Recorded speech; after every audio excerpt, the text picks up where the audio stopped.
Eu vou te explicar nessa aula de hoje como você deve enxergar poesia. Como é que você deve interpretar um poema na prova de linguagens do Enem? Ah, Eduardo, eu tenho muita dificuldade com essa história de poema, com essa história de poesia.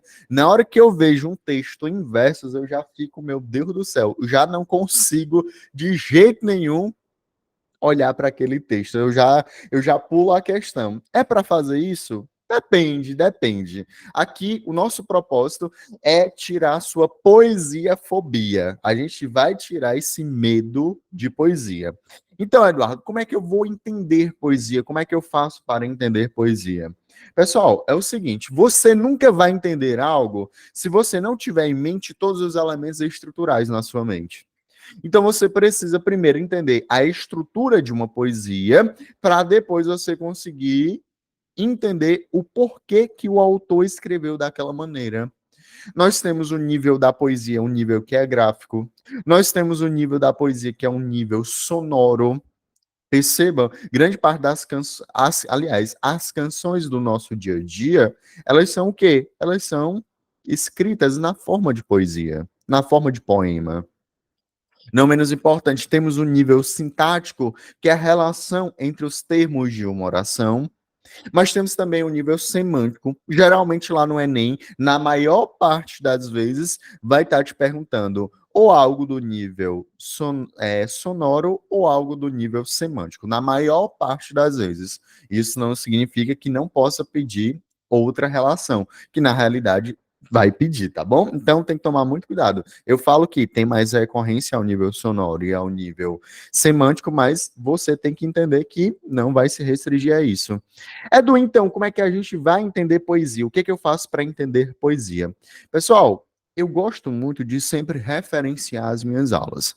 E a referência da aula de hoje é justamente esse livro aqui. O nome dele é Versos, Sons e Ritmos da coisa da Norma Goldstein. Ela é professora lá da USP, tá bom? Professora do campus de filosofia e do campo de letras. E aí ela coloca mais ou menos o seguinte: olha, para você entender poesia, não há receitas. Não existe essa receita mágica para você entender poesia. Mas existe uma forma de quê? De você analisar, de você interpretar, ler, reler e tentar entender aquilo que é te passado. Então, olha só, ela fala mais ou menos o seguinte: cabe ao leitor, meu amigo, o leitor, quem está lendo, ele vai ler, ele vai reler, ele vai analisar e ele vai interpretar.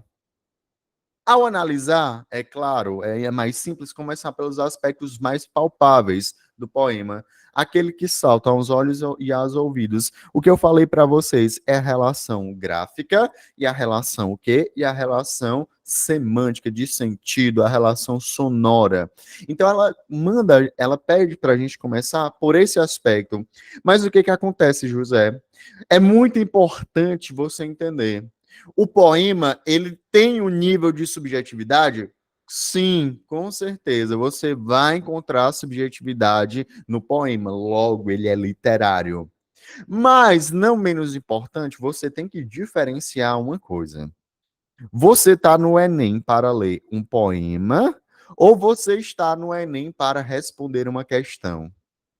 Opa, que é totalmente. A conversa começa a mudar a partir de agora.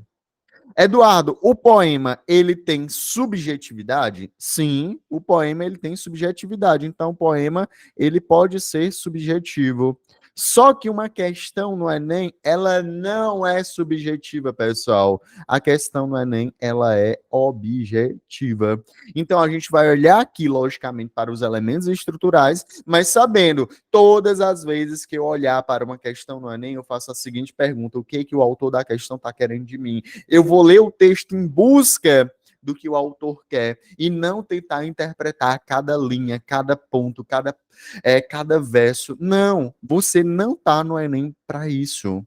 Então, primeira coisa que eu quero conversar com vocês é justamente a respeito dessa ideia. A questão, ela vai te perguntar algo que é objetivo, tá bom? A seguir, é preciso estabelecer o quê? Relações entre os diversos aspectos para tentar interpretá-lo. E ainda buscar elos entre o texto, ou seja, entre o que você está lendo e o seu momento de produção. A Mariana está aqui, e a Mariana não vai me deixar mentir. Na comunidade média de linguagens, quando a gente estuda lá a competência 5, que é a literatura, na habilidade 15 do Enem, eu falo o seguinte: Mariana, o que é que eu vou ver na habilidade 15? Ah, Edu, eu vou relacionar o texto ao seu contexto de produção. Pronto. O Enem vai fazer essa relação entre texto e contexto com toda certeza por meio da habilidade 15, tá bom?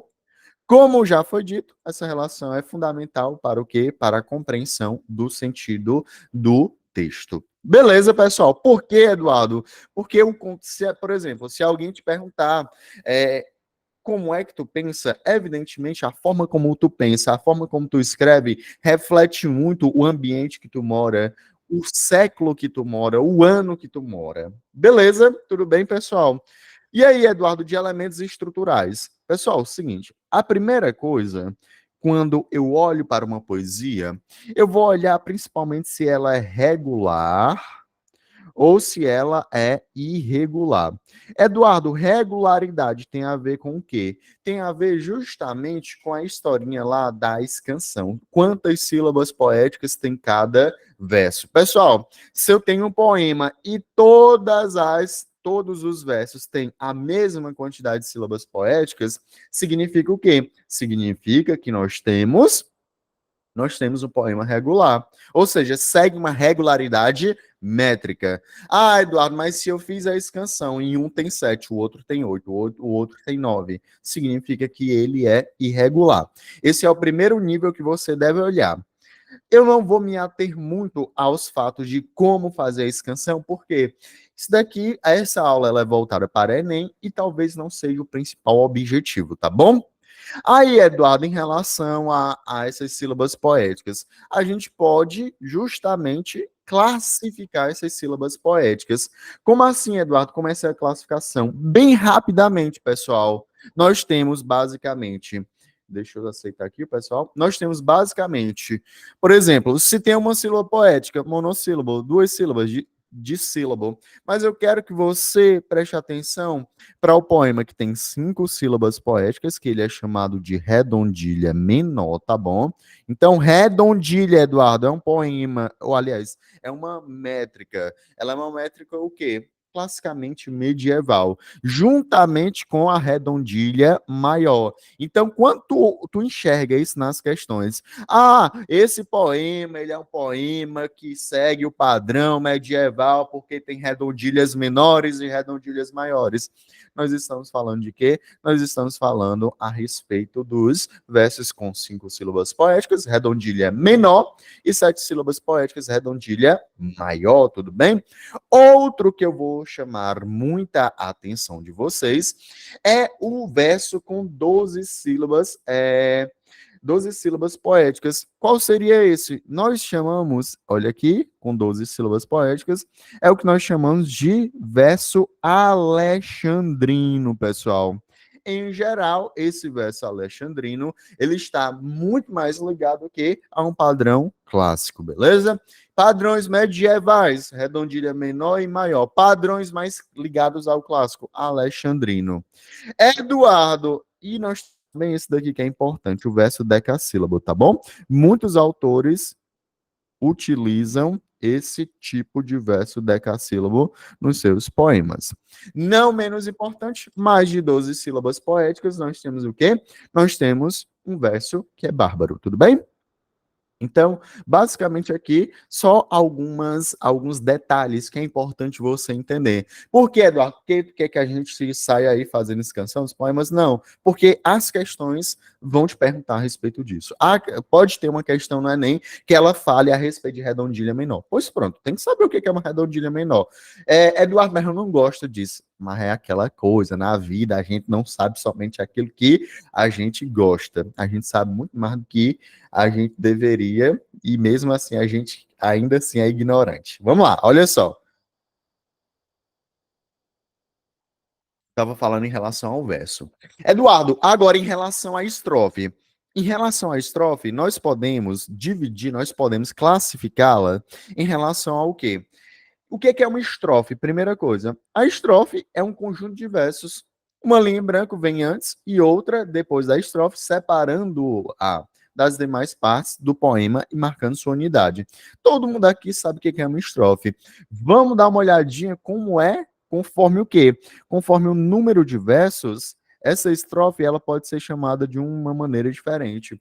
Ah, Eduardo, eu lembro que um soneto clássico é aquele soneto formado pelo quê? Formado por 14 versos, divididos em dois tercetos e dois quartetos, correto? Dois quartetos, dois tercetos. Ah, Eduardo, exatamente. Vem de onde essa história de quarteto e terceto? Vem daqui, pessoal. Olha só, versos com dois versos.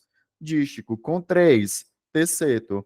Então, isso daqui, muito recorrentemente, vocês acabam ouvindo a respeito disso. Com quatro, quadra ou quarteto. Com cinco, quinteto ou quintilha. Com seis, Eduardo, olha só, eu vou até colocar aqui os mais importantes que recorrentemente você escuta nas questões são esses nomes aqui: o terceto, o quarteto, a sextilha. Com sete, septilha ou sétima. Com oito, oitava. Com nove, novena ou nona.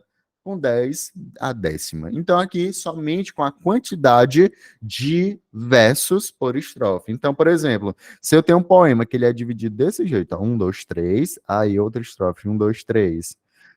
Aí nós temos aqui dois tercetos, beleza? Tranquilo? Sem muito mistério. Aí, pessoal, em relação à historinha das rimas. O que é rima, Eduardo? Rima é a figura mais frequente utilizada na poesia.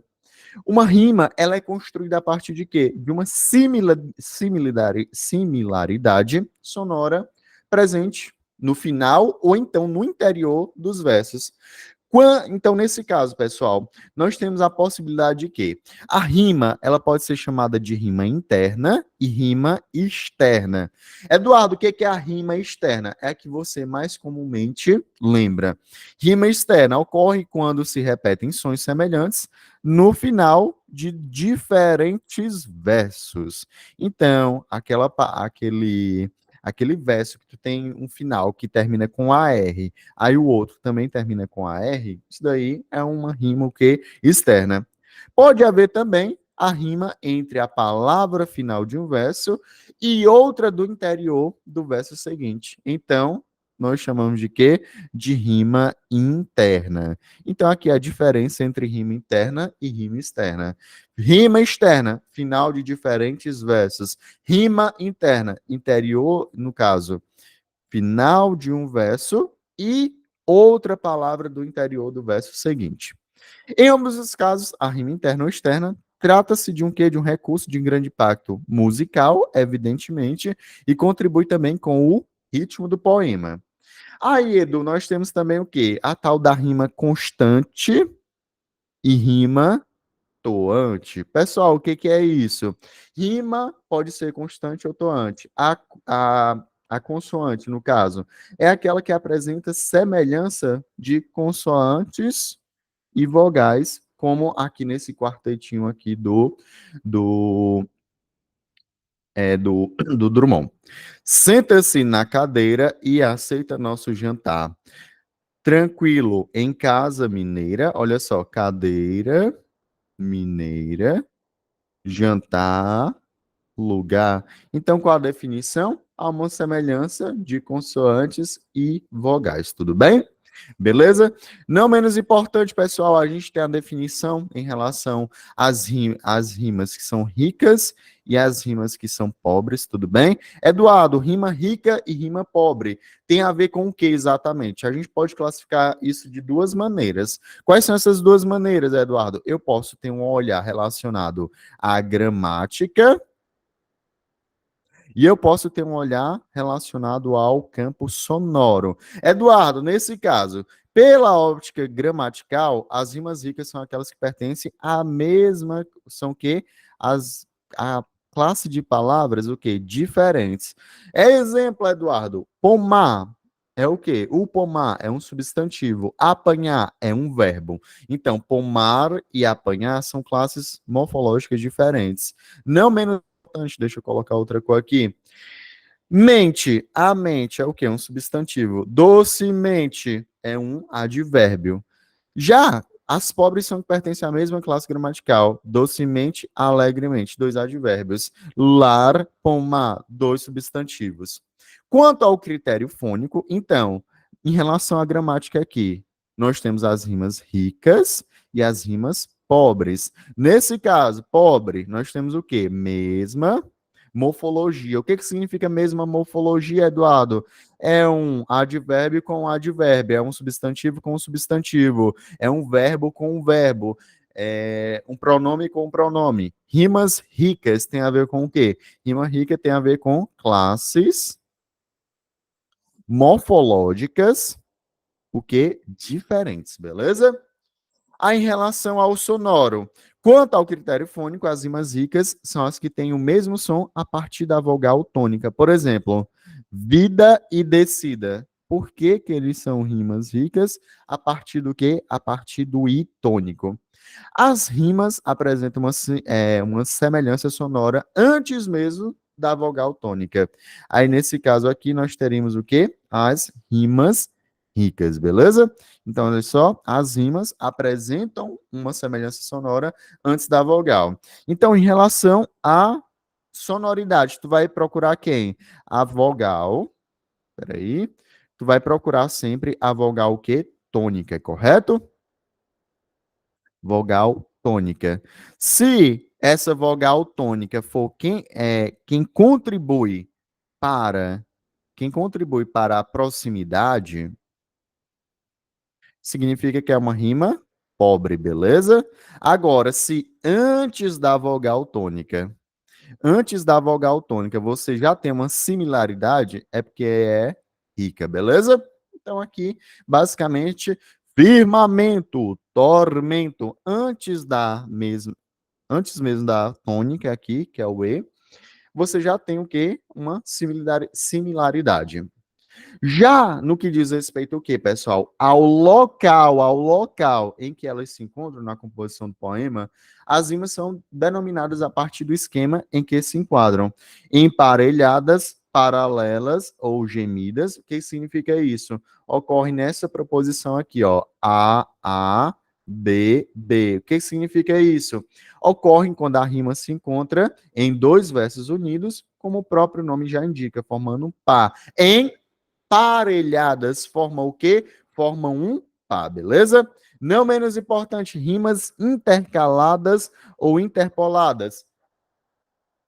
Significa que tem o quê? Significa basicamente que, nesse caso, a rima se dá com os versos externos. Qual a composição, Eduardo? Dessa maneira como está aqui. A, B, B, A. De tudo, ao meu amor, seria atento antes de contar o zelo, e sempre e tanto, que, mesmo em face do maior encanto, tanto e encanto, e aqui, ó, atento e pensamento. E as rimas alternadas, aqui no caso é A, B, B, A, e aqui as rimas alternadas entrecruzadas, entrelaçadas é A, B, A, B. Então, como o próprio nome já diz, olha aqui, venta, inventa, brisa, precisa. Então é assim que funciona. Beleza? Só que nos últimos anos, evidentemente, o Enem ele não tem essa cobrança tão rígida em relação a isso. Tanto é que eu nem vou me ater muito a perder muito tempo com vocês com essa parte. Importante, realmente. O que que nós temos? Poesia. Quando você pega, por exemplo, do concretismo para cá, o que que acontece, pessoal? Poesia. Qual o objetivo da poesia? Ah, Eduardo, a poesia classicamente é um texto que, na maior parte das vezes, eu vou colocar o quê? Eu vou colocar os meus sentimentos. Na maior parte das vezes, Edu? Sim, na maior parte das vezes. Só que você tem o quê? Tu tem um nível, por exemplo, que é um nível morfológico, tu tem um nível sonoro, tu tem um nível semântico, só que a poesia tu consegue enxergar ela. É até uma brincadeira que eu faço lá no meu Instagram, que é mais ou menos o seguinte: quando tu olha bem aqui para esse texto, quando tu olha bem aqui para esse texto, me respondam aí no chat, por gentileza. Esse poema aqui que você está vendo é um poema que tem uma linguagem verbal, não verbal ou linguagem mista? Verbal, não verbal ou mista? Respondam aí no chat. Eu quero muito saber essa resposta de vocês. Então, olha só. Poesia visual. Edu, o que é a poesia visual? Por vezes, os versos se associam o quê? A uma imagem. Combinando as palavras, você tem o quê? Uma sugestão visual. Esse recurso ocorreu em várias épocas. O romântico, por exemplo, Fagundes Varela, criou versos em homenagem ao símbolo do cristianismo, retomando a forma da cruz. Então, Fagundes Varela, lá do romantismo, por exemplo, ele já fez isso. Eduardo, qual é o nome desse tipo de linguagem? Qual é o nome dessa linguagem? É o que nós chamamos, pessoal, de linguagem verbívoco visual. Eita, Eduardo, nome estranho. Como assim? O que é verbívoco visual? Verbe de verbo, que significa o quê? Palavra. É a junção da palavra. Voco faz referência ao quê? Ao som. Mas não apenas palavra e som, mas também ao visual, aquilo que você está vendo. Há uma relação o quê? Há uma relação imagética. Ou seja, quero ver o que vocês responderam. Esse poema é verbal, não verbal ou misto? Verbal, não verbal ou misto? É um poema que é verbal, tá bom? Eduardo, por que esse poema é um poema verbal? Porque vocês podem perceber que ele é composto apenas por palavras, beleza? Você não tem imagens. Ah, Eduardo, eu estou vendo claramente aí uma cruz, beleza, mas o que está acontecendo? É uma relação imagética, tá bom? Por que uma relação imagética, Eduardo?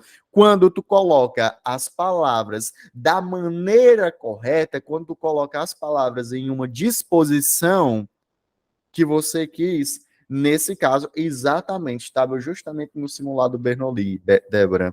Então, quando tu coloca na disposição correta, há uma relação de uma imagem, algo que nós chamamos aqui de relação que imagética, que lembra uma imagem. Perfeito? Então, muito cuidado com isso. Estrelas singelas, luzeiros, fagueiros, esplêndidos orbes, que o mundo aclarais. Desertos e mares, florestas vivazes, montanhas audazes que o céu tope, topetais, abismos profundos, cavernas, perceba, ó, no momento que está descendo, ó, abismo, profundo, caverna, externa, extenso, imensos, espaços azuis. A palavra ela é colocada no local certinho para dar justamente essa noção para a gente, tá bom? Do lixo, né? Lixo, formando, aliás, a palavra luxo formando a palavra lixo. Beleza, pessoal? Tranquilo? Não menos importante, Edu, o que que nós temos? Pessoal, eu separei aqui alguns dos principais gêneros textuais que pode ser cobrado de você. Como assim, Eduardo? Principais gêneros textuais que pode ser cobrado de mim? Por que que é importante eu olhar para os gêneros textuais de maneira isolada? Por que que o Enem ele vai querer que eu saiba relacionar os gêneros textuais? Justamente porque na prova do Enem, muitas vezes, eles fazem o quê? É, eu vou até abrir aqui uma prova anterior para mostrar para vocês, para provar para vocês como isso daqui que eu vou mostrar pode ser cobrado. Como assim, Edu? Por exemplo, ele pode chegar muito bem e falar: olha, o gênero textual que está sendo construído é uma balada. Opa, se você não souber o que é uma balada, você pode se confundir totalmente. Ou então, esse poema que você está vendo é uma ode. O que que você vai encontrar? O que que você vai encontrar em uma ode? Então, vou até aproveitar aqui para abrir essa prova do Enem, para mostrar para vocês, para identificar para vocês que é possível sim cair e já caiu justamente esse tipo de questão. Olha só, deixa eu colocar aqui para vocês. Olha só, a importância da gente estudar os gêneros textuais. Que gêneros textuais são esses, Eduardo? São os relacionados a. Pronto, está aqui. São os gêneros textuais relacionados aos poemas. Olha só, as poesias. Olha só como veio essa questão do Enem 2019. Olha só essa questão do Enem 2019 PPL. Vem aqui comigo, Débora. Vem aqui comigo, Ademar. Vem aqui comigo, Ana. Olha só. Essa questão aqui. No poema, na composição do poema, o tom elegíaco e solene manifesta uma concepção de lirismo fundada na... Eita, Eduardo. Composição, o tom elegíaco, tom solene. O que que é isso? Eu nunca ouvi falar isso na minha vida. Pois é, justamente nessa aula, tá bom? Que você está assistindo. E vou olhar com vocês aqui rapidinho. Olha só, vou olhar com vocês os tipos de gêneros textuais e a gente vai trabalhar a questão. Olha só. O que é uma balada, Eduardo? É um gênero textual. Balada, feita para ser cantada. Então, balada é um gênero textual que foi feito para ser cantado. Baseia-se no princípio da repetição, que facilita gravar o texto na memória. Então, aquela música chiclete, entendeu? Que você praticamente não tem como. Sabe, o teu vizinho bota aquela música e aquela música tu nunca ouviu na vida. Aí começa o dia todo. Aí ela fica na tua mente. Música chiclete.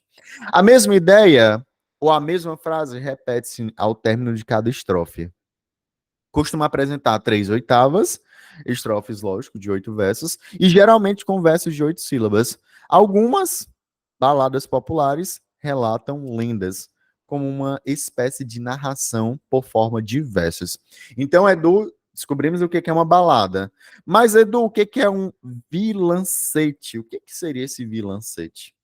Também chamado de vilancico, começa com um mote, beleza? O que é esse mote, Eduardo? É um tema, ou então um motivo, beleza?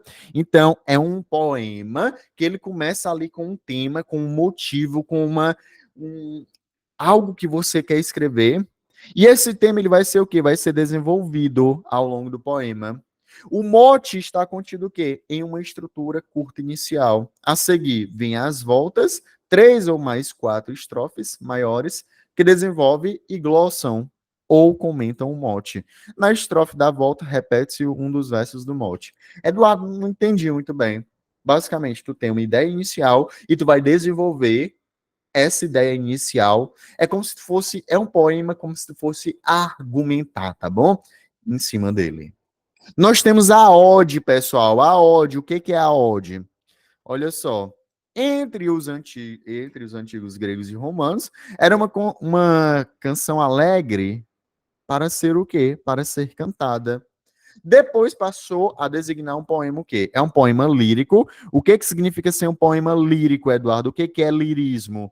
Lirismo é você dar evasão ao teu mundo, ao mundo interior. Todo mundo aqui tem uma vivência interior, tem uma vivência dentro de si.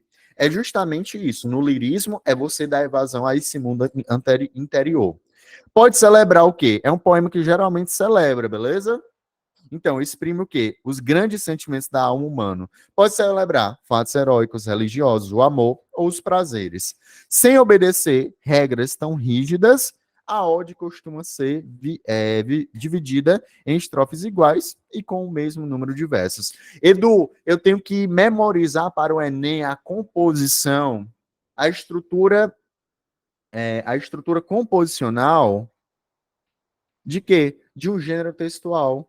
Exatamente, Eduardo. Então, se eu tenho que olhar para a estrutura composicional, o que eu devo levar da ode? A ode, ela é justamente aquele tipo de poema que vai o quê? Que vai colocar lá em cima, eu vou colocar lá em cima, eu vou celebrar grandes feitos da alma humana, os grandes sentimentos da alma humana. Beleza? Tranquilo?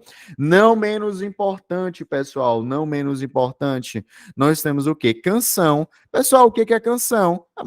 É um poema que geralmente é feito para ser musicado. Muito comum no nosso dia a dia. Lá na competência 1 do Enem vai ser cobrado o que de ti? Vai ser cobrado justamente os gêneros textuais no nosso contexto da vida real, no nosso dia a dia. Canção pode cair? Cai todos os anos. Ah, Eduardo, caiu, por exemplo, uma canção. Caiu uma canção, por exemplo, do Tom Jobim. Caiu, por exemplo, uma canção do Caetano Veloso. Caiu, por exemplo, uma canção do Chico Buarque. Tá aqui. O que é, Eduardo? É uma composição curta, cujo teor pode ser ora melancólico, ora satírico. Permite todos os temas e nem sempre se destina a ser cantada. Nem sempre. mas na maior parte das vezes, sim. Pode ou não apresentar estribilho ou refrão. O que é o refrão, Eduardo? É aquela parte que se repete, correto? As canções nacionais incorporam-se à tradição de todos os povos. Nós temos também, pessoal, o madrigal. Edu, o que é esse madrigal? Nome esquisito, né? Madrigal, pessoal, é uma composição curta, beleza?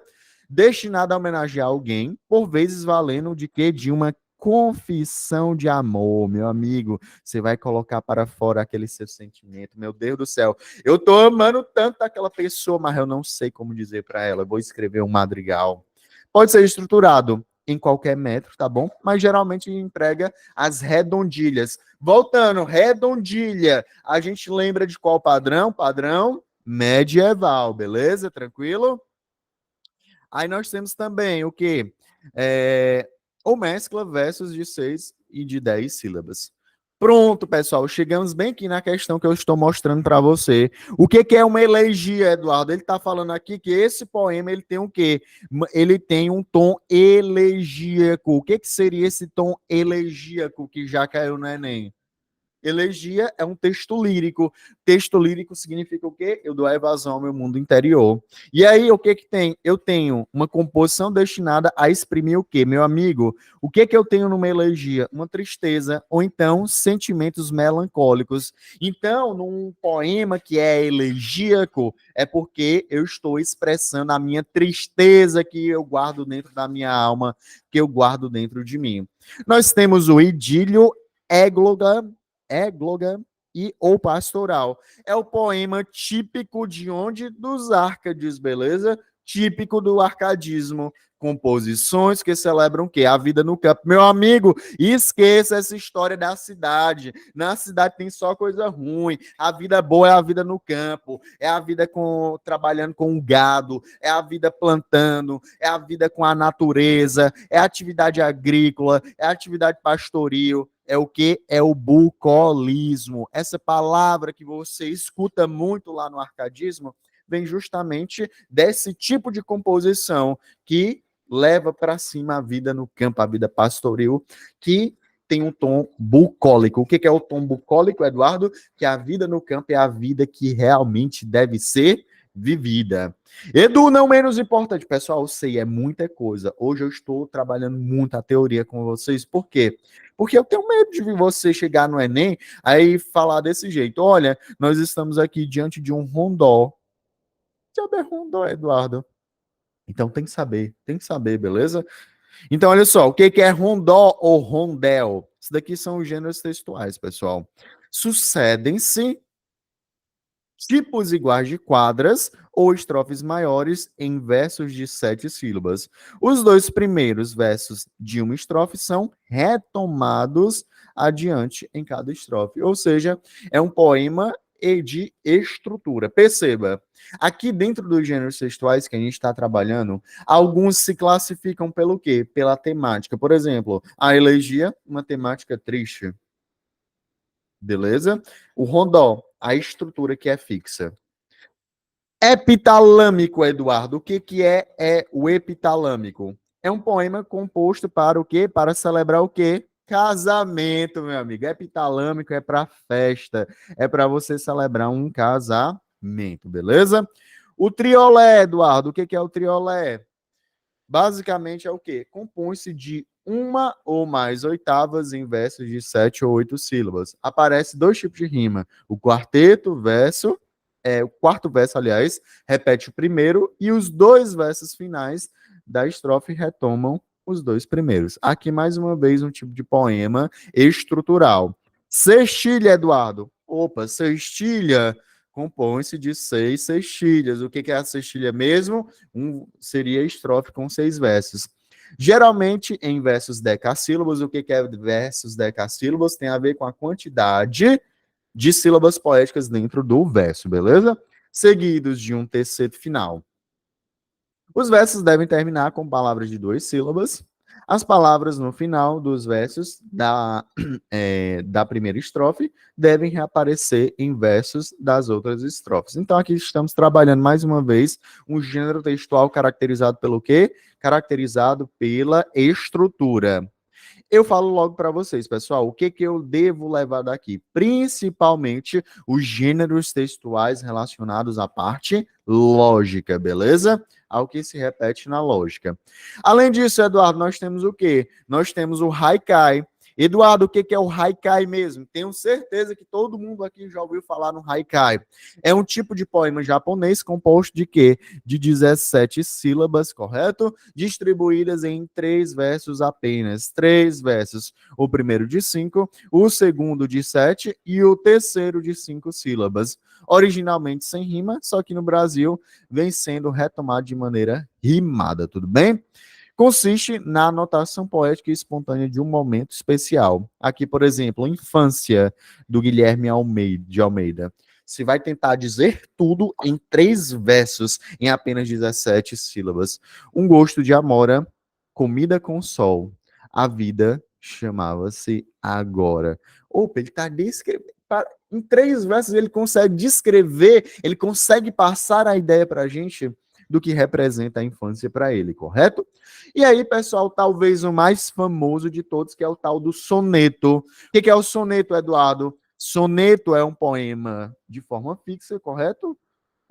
Nesse caso, ele é composto de 2 quartetos e de 2 tercetos. Eduardo, que tipo de soneto é esse? Soneto clássico, beleza? Soneto geralmente apresenta versos de 10 ou 12 sílabas, aparecem rimas de um tipo nos quartetos e nos tercetos. Soneto costuma conter o quê? Uma reflexão sobre um tema ligado à vida humana. Soneto, pessoal, é utilizado de toda forma. A temática de um soneto pode ser o que você imaginar. Ao retomar o modo camoniano de compor sonetos, o poeta moderno presta uma homenagem ao grande clássico da literatura, reconhecendo no presente o legado cultural de tempos passados. Como aqui, Soneto do Amor Total. Amo-te tanto, meu amor. Não cante o humano coração com mais verdade. Amo-te como amigo, amo-te como amante. Numa sempre diversa realidade. Amo-te a fim de cá um amor prestante e te amo além presente na saudade. Aqui é apenas um trecho do soneto. Então, pessoal, dessa aula de hoje, o que é que você tem que levar necessariamente? Pessoal, os gêneros textuais, tem que saber os gêneros textuais, pessoal, é importantíssimo. Isso daqui faz parte da aula de gêneros textuais literários, tá bom? Não menos importante saber aqui o estilo de poesia visual, não menos importante saber pelo menos o básico em relação à estruturação poética, tá bom? Em relação ao número de sílabas poéticas, dou ênfase às redondilhas e ao verso alexandrino, e aqui também a classificação das estrofes, beleza? Eduardo, então, toda essa teoria, vamos resolver aqui uma questãozinha. Vamos lá. Olha só, a questão que eu deixei para vocês do Enem PPL. Edu, nós temos aqui, na composição do poema, o tom elegíaco e solene manifesta uma concepção de lirismo fundada na... Eita, Eduardo, vamos... Todas as vezes que você ler o comando de uma questão, você faz a seguinte pergunta: o que o autor da questão está querendo de mim? Ah, vamos lá. Na hora de escrever o texto, o que é a composição do poema? Na hora de escrever o texto, a Cecília Meirelles, ela colocou um tom elegíaco e solene. Pessoal, o que é um tom elegíaco? A gente acabou de ver. Coloquem aí no chat, João, Raí, Ademar, Wesley, Jorge. O que é um tom elegíaco? Um tom elegíaco é um tom que triste, beleza? Um tom melancólico. Mas além de um tom elegíaco, tem um tom solene. O que é um tom solene, Eduardo? Um tom que demonstra o que? Respeito. Então ele fala: esse poema tem um tom, ele é um poema triste, mas ao mesmo tempo respeitoso. Ele manifesta essa concepção de lirismo, ele manifesta esse sentimento, essa tristeza, esse respeito. O lirismo é sentimento, correto? Fundada na... Vamos lá, o que o autor da questão está querendo de mim? Ele está querendo saber o motivo pelo qual esse texto ele tem um caráter triste e respeitoso. Beleza? Edu, elegia. Elegia, a gente viu que é o quê? Que é geralmente um texto que ele é um texto triste, ele é um texto melancólico. Por quê? Na maior parte das vezes, pessoal, vai ser porque é um texto em homenagem a um ente querido, a uma pessoa que se foi. Então, olha só, título do poema. Deixa eu até aumentar aqui para ficar melhor para a gente. Eu não vou aumentar, não. Foi pior.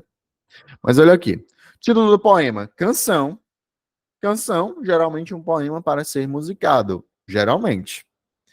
No desequilíbrio dos mares, as proas giram sozinhas. Numa das naves que afundaram é certamente que tu vinhas. Ah, Eduardo, estão entendendo. Então, eu tô no mar, só que o mar ele tá o quê? Desequilibrado. Pessoal, o mar pode estar desequilibrado? Não, o mar não está desequilibrado, Eduardo. Mas quando ela fala aqui no desequilíbrio dos mares, significa o quê? Significa que o mar está agitado. O que é o mar desequilibrado? Agitado. As proas giram sozinhas. Pessoal, o que é a proa? A proa, a frente da embarcação. O que é a proa? A proa, por exemplo, ela indica lá na bússola qual é o norte, onde é que está o norte, onde é que está o sul, onde é que está o leste, onde é que está o oeste. Se as proas, se a bússola ela está girando sozinha, significa o quê?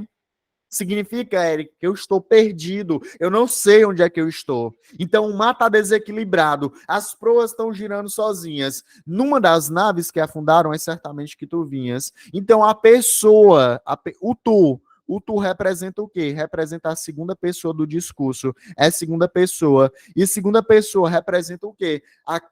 Com quem você fala.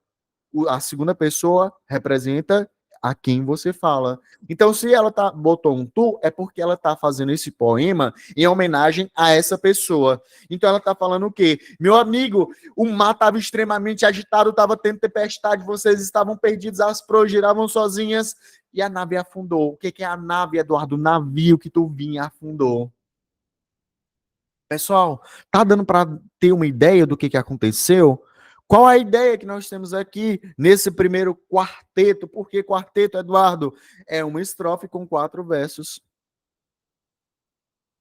O que aconteceu? Parece que o navio afundou, parece que alguém morreu, correto?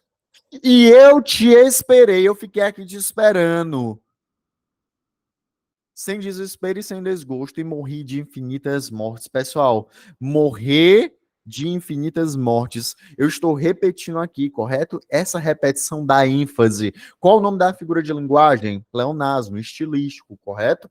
Então, ele está passando a ideia de que essa experiência foi uma experiência extremamente sofrida para ela. Guardando sempre o mesmo rosto, quando as ondas te carregaram, se as ondas o carregaram é porque ele estava, infelizmente, morto. Meus olhos entre águas e areias cegaram como os das estátuas. Eu não acreditava. Quando você morreu, meus olhos cegaram. Eu não conseguia mais enxergar alegria na vida. A vida não tinha mais significado para mim. A tudo quanto existe alheias. Minhas mãos pararam sobre o ar. Eu fiquei inerte. Fiquei inerte. A vida não fazia mais sentido.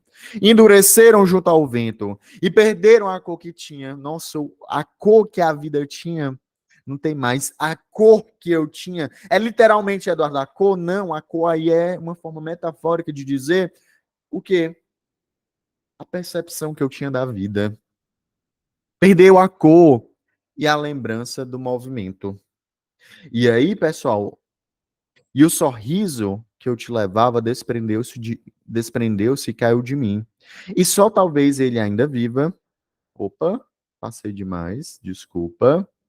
E só talvez ele ainda viva. Volta. Tá complicado, deixa eu ver aqui, pronto. E só talvez ele ainda viva dentro destas águas sem fim. Pessoal, o sorriso que eu levava, ele saiu, ele foi embora. Então, olha a pergunta que eu faço. Esse poema, ele tem um tom elegíaco, ele é triste? Claro, Eduardo, claro que é um poema triste. Por quê? Ele está mostrando que a pessoa que ela tanto amava morreu. É triste. É solene, é respeitoso, sim. Mas o comando da questão está perguntando o quê? Está perguntando justamente por que esse texto é um texto elegíaco. Por que esse texto é um texto solene? Vamos para as alternativas. Letra A, contradição entre a vontade da espera pelo seu amado e o desejo de fuga. Vamos lá. Olha só, vem aqui comigo, Jorge. Vem aqui comigo, Mariana. Essa letra A, ela tá falando o quê? Ela fala o quê pra gente? Nessa letra A, tá falando mais ou menos o seguinte.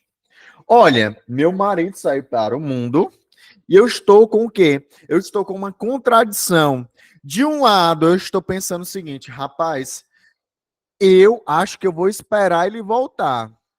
Mas do outro, eu estou pensando o seguinte, rapaz, eu devia era procurar um amor novo para mim. Ela tá. É um tom triste porque ela não sabe se faz uma coisa ou outra? Não, de jeito nenhum. Letra A tá totalmente fora. Ele é elegíaco e solene porque ela tem certeza que o amor da vida dela morreu. Beleza? Eduardo, pergunta da questão. Por que que esse poema ele tem um tom triste? Letra B. É porque ele expressa, tem a expressão do desencanto. Pessoal, o que é você estar desencantado com a vida? É quando o brilho da vida ele se perdeu. Cara, pô, cara, não acho nem que vale mais a pena viver.